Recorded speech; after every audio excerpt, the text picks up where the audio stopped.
सुप्रभात। बाबा कहते हैं, मेरे प्यारे बच्चे, कुछ दिनों से तुम्हारा मन ये कहता है ना कि तुम बहुत सी चीज़ें भूल रहे हो, सामान कहीं रखते हो, ढूंढते कहीं हो। कोई कुछ तुमसे कहता है और थोड़ी देर बाद तुम भूल जाते हो। इस कारण तुम परेशान भी हो और इस चीज़ को लेकर के तुम्हारे मन में प्रश्न होता है कि पहले तुम ऐसे नहीं थे, अब क्यों इतनी जल्दी सब चीज़ों को भूल जाते हो। बच्चे, अपने मन को एकाग्र करो, एक जगह ही लगा के रखो। काम एक साथ बहुत करोगे तो ऐसा ही होगा ना। एक काम जो कर रहे हो वो जब पूरा हो जाए तब दूसरा काम करने की सोचो। हाँ, जानता हूँ जिम्मेदारियाँ बहुत होती हैं और एक साथ बहुत काम करने की तुम सोचते हो कि बहुत से काम एक साथ कर लें। इसी चक्कर में तुम बहुत सी चीज़ें तुम्हारे मन में थोड़ी रहती हैं और तुम भूल जाते हो। ऐसा नहीं कि कोई बीमारी है जो तुम भूल रहे हो, तुम्हारा मन एकाग्र नहीं हो पा रहा है। और एकाग्र कब होगा? जब तुम नाम स्मरण पे ध्यान दोगे। करने को तो सोचते हो लेकिन कर नहीं पा रहे हो। नाम जाप ज़्यादा से ज़्यादा करो, चलते फिरते उठते बैठते नाम जाप किया करो। और हाँ, कुछ दिनों से तुम ये सोचते हो कि तुम्हारा खाना क्यों नहीं अच्छा बन रहा है। तुम मुझे भोग लगाते हो और ये भी कहते हो, बाबा किसी को मेरा खाना क्यों नहीं पसंद आ रहा है। बच्चे, इस चीज़ को लेकर के तुम जो मन में चिंता बना के रखे हो ना, ये निकालो। और हर एक का पसंद का कब तक तुम बनाओगे? सबकी पसंद अलग अलग होती हैं। तुमने अपने मन से जो भी कार्य किया बहुत ही पूर्ण रूप से अच्छा से किया, लेकिन अगर हाँ, कभी कभी लोगों के विचार हैं अलग अलग होते हैं, स्वाद भी अलग होता है। इसको लेकर के तुम बेचैन मत हो कि किसी को पसंद आ रहा है और किसी को नहीं पसंद आ रहा है। इसका मतलब ये नहीं कि तुम गलत हो, तुमने खाना नहीं सही से बनाया। मैंने तो खाया ना, मुझे बहुत अच्छा लगा। जब मुझे अच्छा लगा तो तुम खुश हो ना। और हाँ, अगर किसी को नहीं अच्छा लग रहा है तो पसंद आने लगेगा धीरे धीरे। उसको मन में जब विचार जो चलते हैं ना, खाना उसी तरह से उसको लगता है। हो सकता है कभी कभी किसी के प्रति नाराज़गी या कुछ बातें ऐसी होती हैं जो सामने खाना भी रखा हुआ उसे अच्छा नहीं लगता है। तो अपने मन को शांत करो, अपने विचारों को सकारात्मक रखो। और जो तुम कर रहे हो, जो तुमने किया है या जिसके लिए तुम कर रहे हो, बिल्कुल सही है। तुम्हारी उसमें कोई गलती नहीं है। कभी तुम गलती करने की भी नहीं सोचते हो। भूल से भी हो जाती है तो तुम मुझसे बार बार आकर के माफ़ी मांगते हो। तो तुम कहाँ गलत हो सकते हो।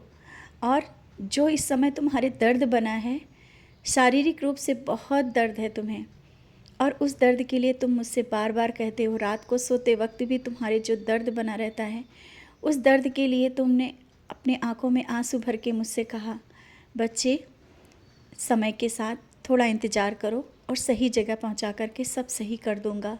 ये दर्द थोड़ा है, शायद वो कष्ट बहुत बड़ा होता जो आना था। इस दर्द से निकाल रहा हूँ। हर एक परेशानी को छोटे से निकालता हूँ। आज तुम मेरे इस संदेश को समझने की कोशिश करना।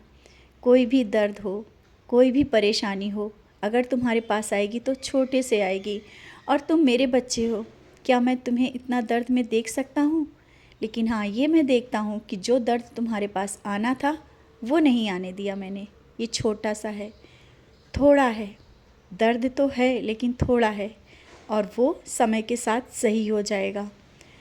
बहुत कुछ तुम्हारे जीवन में उथल पुथल मच जाती है, बहुत से प्रश्न भी उठ जाते हैं। सब कुछ अच्छा होते हुए भी बिगड़ जाता है। तुम्हें ऐसा लगता है कि अभी तक तो सब कुछ सही था, लेकिन आज ये सब क्यों ऐसा हो रहा है। और तुम मुझसे कहते हो और मुझसे पूछते हो।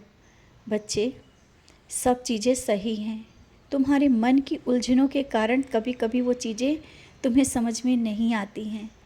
बहुत से मन में उलझने हैं, बहुत से विचार हैं तुम्हारे मन में, जिस कारण कुछ बाधाएं भी आ जाती हैं। क्योंकि कहते हैं ना, जैसे मन के विचार होते हैं वैसी ही सोच होती है और वैसा ही कार्य होने लगता है। इसीलिए तो मैं बार बार तुमसे कहता हूँ, भले ही कोई कार्य हो या ना हो, तुम करने से पहले ये मत कहा करो कि ये नहीं होगा, होगा भी या नहीं होगा। ये दृढ़ता के साथ बोलो कि बाबा हैं तो वो ज़रूर होगा और होकर ही रहेगा। फिर देखना वो कार्य सही होता है या नहीं।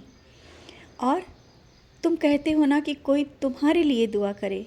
बच्चे, मेरा आशीर्वाद तो हर पल तुम्हारे साथ रहता है। मेरी दुआएं हमेशा तुम्हारे साथ रहती हैं। तुमने अपने सर पर मेरा हाथों का स्पर्श भी महसूस किया है, ध्यान करते समय, नाम जाप करते समय, यहाँ तक कि जब तुम अकेले होते हो, हवा के स्पर्श से मैं तुम्हें स्पर्श करता हूँ। और इससे पहले भी कई बार तुमने देखा होगा कि मैं तुम्हें स्पर्श करके वहाँ से निकल गया, और वही तो मेरा आशीर्वाद था। तुम्हारे अंदर की ऊर्जा को मुझे और जागृत करना है, इसके लिए तुम्हें भी कार्य करना होगा, स्वयं को संवारना होगा, स्वयं में तुम्हें अंदर देखना होगा कि तुम्हारे अंदर बहुत कुछ है, वो ऊर्जा है जो स्वयं को औरों को भी भला कर सकते हो। अपने अंदर की ऊर्जा को निखारो। नकारात्मक विचार जो तुम्हारे आते हैं ना, उनको बाहर निकालोगे तो तुम्हारे अंदर की ऊर्जा जागृत होगी। और ये छोटे सी दर्द परेशानियों को लेकर के इतना परेशान मत हो, ऐसा लग रहा है कि ये जाएंगी नहीं, ऐसा कुछ भी नहीं है। हर एक परेशानी, हर एक दर्द तुम्हारी ज़िंदगी से मैं निकाल फेंक रहा हूँ। और हाँ, तुम मेरी पूजा करते हो, इसका फल ये नहीं कि मैं दूंगा नहीं, और सब पूरे परिवार के लिए मेरा आशीर्वाद है।